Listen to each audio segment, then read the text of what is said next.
Hello guys, welcome back to my YouTube channel.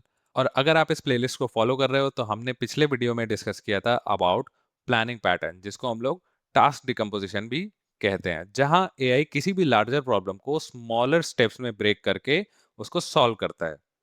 आज हम discuss करने वाले हैं about the pattern 4, that is multi agent collaboration design pattern. हम समझेंगे कि मल्टी एजेंट कोलैबोरेशन क्या होता है, इसको क्यों यूज करते हैं, इसको कहाँ कहाँ पे यूजेस करते हैं, टेक्निकल एक्सप्लेनेशन भी इसकी देखेंगे, रियल लाइफ एग्जांपल्स देखेंगे, अलग अलग टाइप के कोलैबोरेशंस क्या होते हैं, इसकी ट्रेड ऑफ्स एंड लिमिट्स क्या होती है। तो इन सारी चीज़ों को हम आज डिस्कस करेंगे। और ऑनेस्टली जब लोग एजेंटिक एआई सुनते हैं तो अक्सर उनके माइंड में मल्टीपल एजेंट्स का कॉन्सेप्ट आता है। लेकिन एक इम्पॉर्टेंट क्वेश्चन ये है कि जब एक पावरफुल एलएलएम हमारे पास ऑलरेडी अवेलेबल है तो मल्टीपल एजेंट्स की ज़रूरत हमें क्यों पड़ी, और इसी क्वेश्चन का आंसर आज हम समझेंगे। So without wasting any time, let's get started. Okay, अब एक सिंपल सिनेरियो से इसको देखते हैं कि हमने अगर एक टास्क बोला अपने एआई सिस्टम को कि generate a detailed market research report on the AI startup industry. अब इसमें क्या-क्या टास्क इन्वॉल्व हो सकते हैं? इसमें जो टास्क इन्वॉल्व हो सकते हैं वो हो सकते हैं कि इंफॉर्मेशन गैदर करना हो, ट्रेंड को आइडेंटिफाई करना हो, कंपैरेटिव एनालिसिस करना हो, ड्राफ्टिंग करना हो और फाइनल रिव्यू करके एक रिपोर्ट जनरेट करना हो।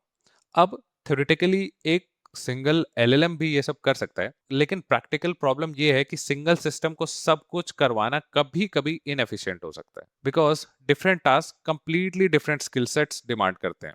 जैसे रिसर्च करना और रिपोर्ट लिखना, ये दोनों अलग-अलग स्किल सेट्स डिमांड करते हैं। या एनालिसिस करना और रिव्यू करना, ये दोनों भी अलग-अलग स्किल सेट्स को डिमांड करते हैं। और ये सब अलग-अलग नेचर के काम है, और इसी चैलेंज को मल्टी एजेंट कोलैबोरेशन सॉल्व करता है। That is different steps demand completely different skill sets. One system doing everything can be inefficient. Okay, अब इसको एक क्विक एनालॉजी से समझते हैं। सपोज एक सिनेरियो लेते हैं जिसमें हमें कॉलेज में एक ग्रुप प्रोजेक्ट बनाना है। अब क्या नॉर्मली एक ही स्टूडेंट सब कुछ करता है? नहीं, कभी-कभी ये हो जाता है कि 4 में से एक ही बंदा सब कुछ करता है, बट जनरली एक टीम बनती है और काम डिवाइड होता है। जैसे एक टीम मेंबर सिर्फ रिसर्च करता है, एक टीम मेंबर कोडिंग और कोर लॉजिक को सँभालता है, एक टीम मेंबर वो बोलता है कि नहीं भाई मैं सिर्फ प्रेज़ेंटेशंस बना दूँगा, बहुत अच्छी-अच्छी मुझे बता देना, और एक होता है जो बोलेगा नहीं भाई मैं सब कुछ रिव्यू कर लूँगा, कहीं पे कुछ गड़बड़ तो नहीं है। तो यहाँ आप नोटिस कीजिए कि गोल तो पूरा बिल्कुल सेम है, सबके पास एक ही शेयर्ड गोल है, बट वर्क जो है वो डिस्ट्रीब्यूटेड है बेस्ड ऑन द स्पेशलाइजेशन। मतलब कोई अगर अच्छी प्रेजेंटेशंस बनाता है तो उसको हम प्रेजेंटेशंस बनाने का काम देते हैं, किसी की कोडिंग अगर स्ट्रांग है तो वो कोड अच्छे से कोडिंग करे। तो ऐसे ही वर्क डिवाइड हो जाता है बेस्ड ऑन स्पेशलाइजेशन, और एग्जैक्टली इसी आइडिया को एआई सिस्टम्स में हम मल्टी एजेंट कोलैबोरेशन कहते हैं। अब आगे बढ़ने से पहले एक इंपॉर्टेंट प्री रिक्विजिट टर्म को समझ लेते हैं कि व्हाट इज एन एजेंट। अब बिगिनर्स इसमें अक्सर कंफ्यूज हो जाते हैं, उनको लगता है कि एजेंट और एलएलएम जो होता है हमारे दोनों सेम चीज होते हैं।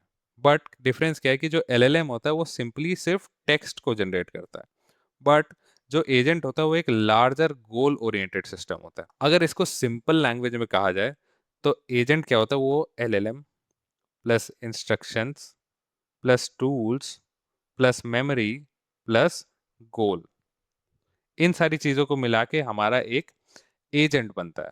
मतलब एजेंट के पास एक स्पेसिफिक रोल होता है, एक कस्टमाइज्ड इंस्ट्रक्शंस होते हैं, उसके पास स्पेसिफिक टूल्स होते हैं और एक क्लियर ऑब्जेक्टिव होता है।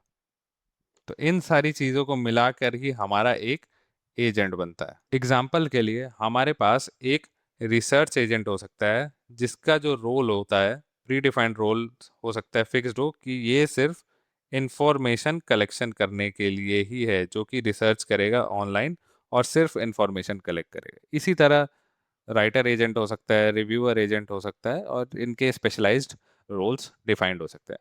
और जब ये सारे स्पेशलाइज्ड एजेंट्स, यहाँ पे तो हमने 3 देखे, बट डिफरेंट डिफरेंट हम स्पेशलाइज्ड एजेंट्स बना सकते हैं। तो जब ये सब मिलकर एक साथ काम करते हैं तब बनता है हमारा मल्टी एजेंट सिस्टम। अब एग्जैक्टली इसी चीज को डेफिनेशन में देखते हैं। तो मल्टी एजेंट कोलैबोरेशन एक ऐसा डिजाइन पैटर्न है जहां मल्टीपल स्पेशलाइज्ड एजेंट्स, आप ये चीज ध्यान रखिए कि स्पेशलाइज्ड एजेंट्स होते हैं इसमें, जब मिलकर एक शेयर्ड गोल को सॉल्व करते हैं थ्रू कोलैबोरेशन एंड कम्युनिकेशन।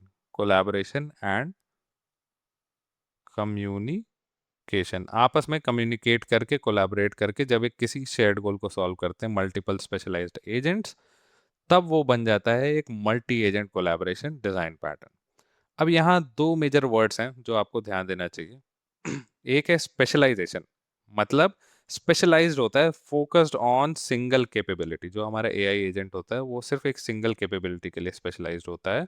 और कोऑर्डिनेशन मतलब उनका कम्युनिकेशन एक कोऑर्डिनेटेड तरीके से काम करना चाहिए, ये भी उतना ही ज्यादा जरूरी है। मतलब अब अगर हम देखें तो अभी तक हमारा शिफ्ट था कि एक बड़े एलएलएम प्रॉम्प्ट के बजाय अब हम एक कोऑर्डिनेटेड सिस्टम को यूज कर रहे हैं अपना काम अच्छे से कराने के लिए। तो चलिए हम देखते हैं कि जो हमने अपना मार्केट रिसर्च वाला जो सेम टास्क स्टार्टिंग में डिस्कस किया था उसको अगर हम एक मल्टी एजेंट सिस्टम में बनाना चाहेंगे तो कौन कौन से हम एजेंट्स बनाएंगे। तो सबसे पहले जो हमारा एजेंट होगा वो होगा एक रिसर्च एजेंट। अब इसका रोल सिर्फ इंफॉर्मेशन कलेक्ट करना है। बेसिकली ये आर्टिकल्स पढ़ेगा, रिपोर्ट्स पढ़ेगा और रॉ मार्केट डेटा को गैदर करेगा, लेकिन ये खुद रिपोर्ट नहीं लिखेगा। ये क्या करेगा, सिर्फ कलेक्ट करेगा और अपने आप गैदर करेगा। अगला जो है वो आएगा हमारा एनालिस्ट एजेंट। अब इसके पास इसका फिक्स्ड काम है। इसका क्या काम है कि इसको पैटर्न्स देखना है, फंडिंग का ट्रेंड्स देखना है, ग्रोथ देखना है, इनसाइट्स देखना है, स्टार्टअप कैटेगरीज को आइडेंटिफाई करना है। तो ये रॉ इन्फॉर्मेशन को मीनिंगफुल इनसाइट्स में बदल देगा। थर्ड है हमारा राइटर एजेंट। अब इसका रोल क्या है कि फाइनल रिपोर्ट ड्राफ्ट करना। अब इसको इंटरनेट पर सर्च करने की ज़रूरत नहीं है, ये सर्च वर्च कुछ नहीं करेगा। ये जो सारा इन्फॉर्मेशन इधर से आएगा, इन दोनों से आएगा, उसको लेकर एक ड्राफ्ट क्रिएट करेगा। क्यों? क्योंकि इसको अब ऑलरेडी प्रोसेस्ड इनसाइट सारे मिल चुके हैं। ये उन्हें बस एक स्ट्रक्चर्ड फॉर्म में बनाएगा, स्ट्रक्चर्ड रीडेबल स्टोरी में बनाएगा, बट ये ड्राफ्ट होगा। और फाइनली ये जो ड्राफ्ट होगा ये हमारे इसको रिव्यूअर एजेंट को जाएगा, जो कि सब कुछ रिव्यू करेगा और देखेगा कि क्वालिटी सही है कि नहीं, कोहेरेंस है कि नहीं, एरर्स तो नहीं है और कोई ऐसा मिसिंग सेक्शन तो नहीं है। तो घूम फिर के प्रॉब्लम वही थी, पर यूज एक टीम बेस्ड एग्जीक्यूशन के साथ सॉल्व किया गया। और यही मल्टी एजेंट कोलैबोरेशन है, जैसा कि नाम बताता है। अब एक सवाल आता है कि व्हाई डिवाइड द वर्क। मतलब अगर एक सिंगल एजेंट भी थोड़ा बहुत ये काम कर ही सकता है तो मल्टीपल एजेंट सेटअप क्यों बनाए। तो इसके कुछ स्ट्रैटेजिक रीजंस हैं उन जिनको समझते हैं। तो सबसे पहला रीजन है स्पेशलाइजेशन। मतलब हर एजेंट अपने टास्क में हाईली ऑप्टिमाइज्ड होता है, बिल्कुल वैसे ही जैसे प्रोफेशनल टीम्स में हर इंसान अपना स्पेशलाइज्ड काम करता है, जिससे क्वालिटी हमारी जो होती है वो इम्प्रूव होती है। नेक्स्ट है कॉन्टेक्स्ट मैनेजमेंट। कॉन्टेक्स्ट मैनेजमेंट मतलब एक सिंगल एजेंट को सारी raw search history, insights, draft, review changes सब कुछ अपने मेमोरी में कैरी करनी पड़ती, जो कि बहुत ओवरवेलमिंग हो सकती है। अब मल्टी एजेंट सिस्टम्स में कॉन्टेक्स्ट को डिवाइड कर दिया जाता है, जिससे क्लीन कॉन्टेक्स्ट विंडोज होते हैं और सिर्फ उनके पास का रेलिवेंट इंफॉर्मेशन होता है डिपेंडिंग ऑन देयर रोल। अगला जो रीजन है वो है हमारा मॉड्युलैरिटी। मतलब अगर आपका रिपोर्ट राइटर अच्छा आउटपुट नहीं दे रहा है तो आपको पूरा सिस्टम चेंज करने की जरूरत नहीं है। आप बस राइटर एजेंट को मॉडिफाई या अपग्रेड कर सकते हो। मतलब इजीली मॉडिफाई और upgrade one agent without rebuilding the entire system. Next है पैरेलल वर्क। मतलब जनरली अगर आपने पहले देखा होगा कि सीक्वेंशियल प्लानिंग पैटर्न में देखा होगा कि एक के बाद एक सीक्वेंशियली वर्क चलता है, बट इसमें क्या होता है कि हम अपना काम मल्टीपल स्पेशलाइज्ड एजेंट्स को डिवाइड कर देते हैं, जो कि पैरेलली में अपना टास्क कंप्लीट करके हमारा वर्क का एग्जीक्यूशन फास्ट कर देते हैं, जिससे ओवरऑल स्पीड काफ़ी ज़्यादा इंप्रूव हो जाती है सिस्टम की। अब इसका टेक्निकल आर्किटेक्चर और वर्क फ्लो समझते हैं कि ये बैकग्राउंड में काम कैसे करता है। तो हाई लेवल फ्लो कुछ ऐसा रहता है कि सबसे पहले हमारा गोल का असाइनमेंट होता है, हम एक गोल को डिफाइन करते हैं। उसके बेसिस पे हमारा टास्क का डिस्ट्रीब्यूशन होता है। एक बार हमारे टास्क डिस्ट्रीब्यूट हो जाते हैं सारे एजेंट्स को, तो सारे एजेंट्स का आपस में सिंक और कोऑर्डिनेशन होता है। सपोज हमने 3 एजेंट्स बनाए, agent A, agent B, agent C. अब ये तीनों एजेंट्स आपस में कोऑर्डिनेट कर सकते हैं और सिस्टम डिसाइड करता है कि कौन सा एजेंट एक्टिव होगा और उन्हें टास्क असाइन करता है। अब इसके बाद जो कोऑर्डिनेशन स्टेप है, इसमें एजेंट्स के बीच में मैसेज और टास्क का पार्सिंग इंफॉर्मेशन होता है। जैसे राइटर एजेंट जो है हमारा, अगर हमारे पास 3 एजेंट है, राइटर एजेंट तभी स्टार्ट होगा जब हमारा एनालिस्ट वाला जो एजेंट है उसने पूरा अपना टास्क कंप्लीट कर लिया हो। और इसको मैनेज करने के लिए, मेंटेन करने के लिए हमारा जो कॉन्सेप्ट होता है वो होता है शेयर्ड स्टेट या मेमोरी। एक हमारी शेयर्ड मेमोरी होती है जिसमें सारे एजेंट्स का इंफॉर्मेशन अपने आप अपडेट होते रहता है। जैसे एजेंट ए, उसका टास्क इसने कंप्लीट कर दिया, एजेंट बी अभी प्रोग्रेस में है। अब एजेंट बी जब कंप्लीट होगा तभी एजेंट सी रन करे, क्योंकि ये पेंडिंग है। इसकी डिपेंडेंसी क्या है कि ड्राफ्ट राइटिंग। अब जब ये ड्राफ्ट राइटिंग यहाँ से कंप्लीट हो जाएगा तभी आगे एजेंट सी काम करेगा और अपना फाइनल वर्क करेगा। और जब ये सब एजेंट्स का काम प्रोग्रेस कंप्लीट हो जाता है तो फिर जो फाइनल हमारा ब्लॉक है जो कि है एग्रीगेशन ब्लॉक, जिसमें सारे एजेंट्स का डेटा कंसोलिडेट करके आउटपुट जनरेट कर दिया जाता है। अब मल्टी एजेंट कोलैबोरेशन में कोऑर्डिनेशन भी दो पॉपुलर स्टाइल्स के होते हैं। एक होता है हमारा सीक्वेंशियल कोलैबोरेशन और अगला होता है हमारा पैरेलल कोलैबोरेशन। अब सीक्वेंशियल वाले का मतलब क्या है कि एक लीनियर प्रोसेस होता है।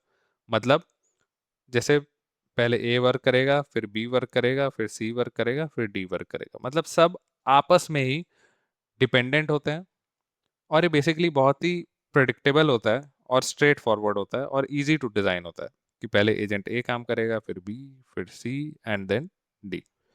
नेक्स्ट जो कोलैबोरेशन होता है वो होता है हमारा पैरेलल कोलैबोरेशन। पैरेलल कोलैबोरेशन में क्या होता है कि हमारे जो चारों एजेंट्स हैं ए बी सी और डी, ये चारों पैरेलली एक साथ अपना काम करना स्टार्ट कर देते हैं। इससे क्या होता है कि हमारी जो प्रोसेसिंग टाइम है वो रिड्यूस हो सकती है, बट हमारा ऑर्केस्ट्रेशन का कॉम्प्लेक्सिटी इंक्रीज हो सकता है। क्यों? क्योंकि जो सीक्वेंशियल वाला था उसमें तो हम लिख सकते हैं कि when A is completed then start B, when B is completed then start C, when C is completed then start D। But यहाँ पे हम सबको एक साथ दे दिए। अब क्या है कि अगर किसी भी बी वाले की डिपेंडेंसी ए पे है या ए की डिपेंडेंसी डी पे है तो वेट करेगा, हमें अलग अलग लॉजिक, अलग अलग ऑर्केस्ट्रेशन का कॉम्प्लेक्सिटी लगाना पड़ेगा कि when D completes and A is waiting, ऐसे ऐसे करके। तो थोड़ी बहुत कॉम्प्लेक्सिटी हमारी इंक्रीज हो जाती है, बट इसका फायदा क्या है कि हमारा टाइम, प्रोसेसिंग टाइम जो होता है वो काफी रिड्यूस हो जाता है। अब इसके भी कुछ ट्रेड ऑफ्स हैं, कुछ लिमिटेशंस हैं। पहला ट्रेड ऑफ ये है कि इसकी भी हाई लेटेंसी होती है। मतलब अब सिंगल शॉट हमेशा हम जब भी कंपेयर करते हैं अपने सिंगल शॉट वाले से कंपेयर करते हैं, तो अगर सिंगल शॉट में काम हमारा फास्टर होता है तो इसमें क्या होगा कि मल्टी एजेंट में मोर स्टेप्स हो जाएंगे और मोर एलएलएम कॉल्स, मतलब ज़्यादा वेट टाइम होगा। अगला एपीआई कॉस्ट। सिंगल शॉट में हमारा एक एपीआई कॉल लग रहा था, बट यहाँ पे मल्टीप्लाइड टोकन यूजेज होगा various across various independent agents. अगर यहाँ पे हमारे पास 4 एजेंट्स हैं तो हमारे यहाँ 4 एपीआई कॉल्स होंगे, जिससे हमारा एपीआई का कॉस्ट बहुत ज़्यादा हाई हो जाएगा। नेक्स्ट है कोऑर्डिनेशन ओवरहेड। अब जितने ज़्यादा नोड्स होंगे उतना मुश्किल कम्युनिकेशन। मतलब अगर हमने एक बहुत बड़ा कॉम्प्लेक्स टास्क करने के लिए 100 एजेंट्स बना दिए, 100 एजेंट्स का कोऑर्डिनेटेड सिस्टम बनाना पड़ेगा। उसमें क्या हो सकता है कि कभी कभी कोडिंग में अगर प्रॉब्लम हो गई तो इनफाइनाइट लूप्स भी हो सकते हैं, डेडलॉक्स भी हो सकते हैं, या मिसकम्युनिकेशंस भी हो सकता है। और एक फोर्थ चीज़ है दैट इज डिसएग्रीमेंट। अब इसमें क्या हो सकता है कि जैसे राइटर और जैसे हमारा राइटर और रिव्यूअर, जो ये दो हमारे एजेंट्स हैं, म्यूचुअली लूप में रिजेक्ट हो सकते हैं। इसलिए फॉल बैक और वैलिडेशन मैकेनिज्म डिजाइन करना कॉम्प्लिकेटेड हो जाता है। सो गाइस, समराइज करते हैं। तो इस वीडियो में हमने कवर किया कि एजेंट्स क्या होते हैं, मल्टी एजेंट कोलैबोरेशन क्या होते हैं, टाइप्स ऑफ कोलैबोरेशंस, उसके यूजेस, उसके एग्जांपल्स और भी बहुत सारे चीजें। तो एक चीज आपको हमेशा याद रखना है कि जो बड़े प्रॉब्लम्स हैं हमेशा उसको एक स्पेशलाइज्ड टीम वर्क से ही बेनिफिट होता है, और मल्टी एजेंट कोलैबोरेशन वही टीम वर्क एआई सिस्टम्स में इम्प्लीमेंट करता है। तो ठीक है, अब अगली वीडियो में हम लोग देखने वाले हैं अपना pattern number 5, that is orchestrator worker pattern, जहां एक कोऑर्डिनेटेड सेंट्रल सिस्टम होता है। एक सेंट्रल सिस्टम होता है कोऑर्डिनेटेड, जो कि अपने से ही मल्टीपल एजेंट्स को टास्क डिस्ट्रीब्यूट करता है और उन्हीं को मैनेज करता है। और अगर आपको वीडियो यूजफुल लगी हो तो लाइक कर देना। चैनल पर अगर आप नए हो तो इस चैनल को जरूर से सब्सक्राइब कर लेना। मैं मिलूंगा आपसे इस प्लेलिस्ट के अगले पार्ट में। तब तक के लिए सी यू, बाय बाय।